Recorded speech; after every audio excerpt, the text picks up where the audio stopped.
Hi everyone, Ford here from Son of a Stitch. Nugget and I are here with another episode of Son of a Stitch Tube, and we're going to talk today about one of the most commonly used embroidery and cross-stitching tools, the embroidery hoop. I don't know how to tell you this, but you're probably using it wrong.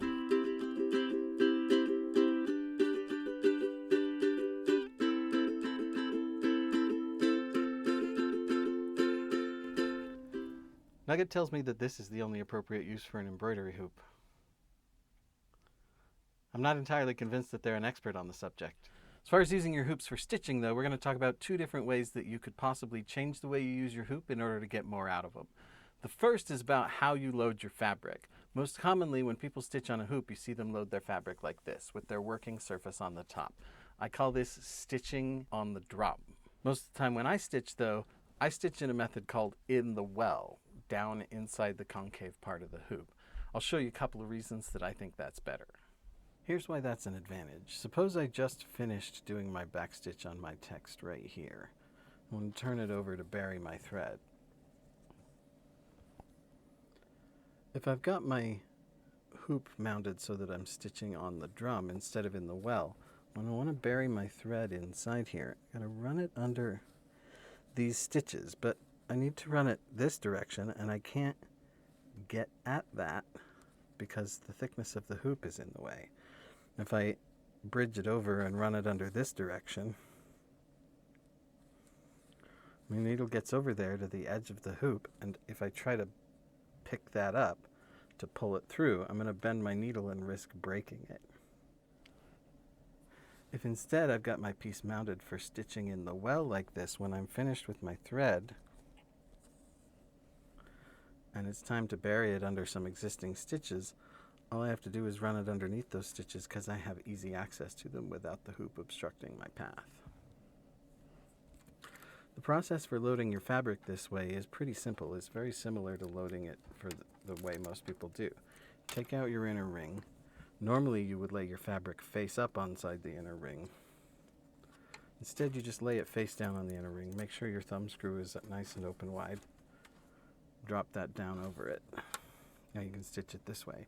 Another advantage for me of loading the fabric this way is that it opens up an additional way of holding the hoop. For me, the biggest source of fatigue when cross-stitching is not in my stitching hand, but in my holding hand. So now I've got the option of holding it this way, and if you'll notice, almost all of my points of contact with the piece are actually touching the hoop. And I can also switch to this method, which is super useful when using small hoops as well. So again, everywhere that I'm touching the piece, I'm actually touching hoop instead of fabric, so my fabric gets less dirty and it requires less cleaning when the project is done. The next thing I'm going to show you has to do with a particular kind of plastic embroidery hoop that looks like this. But before we go into that, I just want to thank my patrons. They make this whole operation possible. They also get a lot of bonus perks like early access to patterns, sneak previews of the Son of a Stitch Along mystery stitch along, as well as a bunch of freebies and perks from being a member. Head on over to patreon.com/sonofastitch if you want to join in the conversation over there. But let's take a look at this Hoopla hoop. These are pretty common in most craft stores and a lot of people use them, but there are some kind of vague instructions that cause people to use them incorrectly.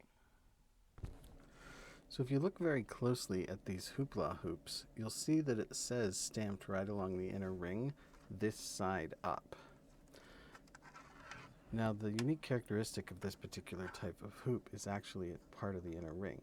If you look here, you'll notice that there's a lip around that inside ring. Now a lot of people don't really pay attention to that and they load it just like they would any other hoop. And it's actually quite difficult to do, and it doesn't hold the fabric very well. It can still slip through very easily, wind up with very loose, and this thing will sometimes just pop right out of the ring. And that's because that's not the way this hoop is intended to be used.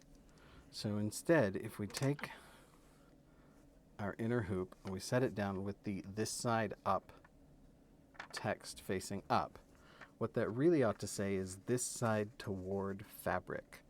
Because what you want to do is loosen this up a good long way, and you'll actually want to press your outer ring down around the fabric and the inner ring and that lip of the inner ring.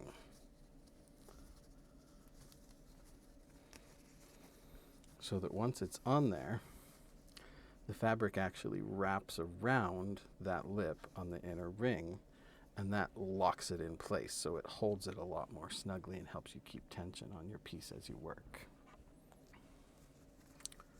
I see pictures posted online frequently of people using these hoopla hoops, and frequently of them using them wrong, sometimes on posts complaining about how terrible these hoops are because they don't hold any tension in the fabric. And that's usually just because the instructions that come with it are not extremely clear, and a lot of people miss them. That's it for this episode of Son of a Stitch Tube. Thanks so much for joining me. Don't forget to check me out on all of my other social media platforms, including Patreon, Facebook at Son of a Stitch XS, Instagram at Son of a Stitch. My store, as always, is sonofastitch.etsy.com, and we'll see you next time.